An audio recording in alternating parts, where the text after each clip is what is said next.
Chers diocésaines et chers diocésains, c'est l'été, le beau temps est revenu avec ces journées chaudes, ces paysages verdoyants, c'est les paysages riches des cultures, de légumes et de céréales.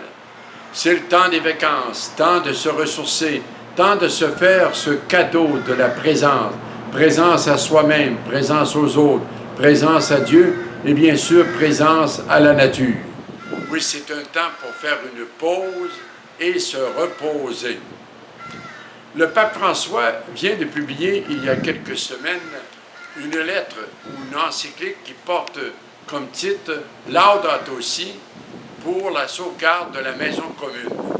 Laudato Si, ce sont les premiers mots de Cantique des créatures de Saint François d'Assise et qui veut dire « Loué sois-tu, Seigneur ». Et ce cantique nous rappelle que la terre, notre maison commune, est comme une sœur avec laquelle nous partageons l'existence, comme une mère avec laquelle nous vivons des bons moments et qui nous accueille les bras ouverts. Aujourd'hui, cette terre est maltraitée et saccagée.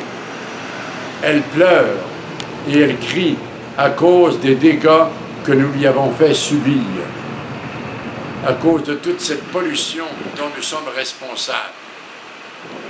Et c'est ce qui explique en grande partie les changements climatiques qui nous affectent tous et toutes, mais dont les pauvres paient chèrement la note.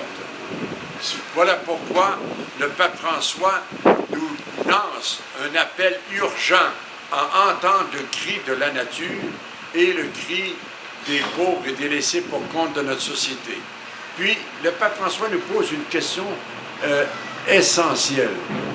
Quelle terre, quel genre de terre voulons-nous laisser aux générations qui nous suivent, aux enfants qui grandissent?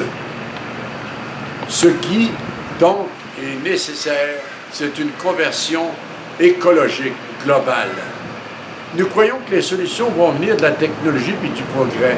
Mais ce qu'il faut avant tout, c'est un changement d'humanité. Ce qu'il nous faut, c'est une autre attitude où la consommation effrénée est remplacée par le sacrifice. L'appât du gain est remplacé par la générosité.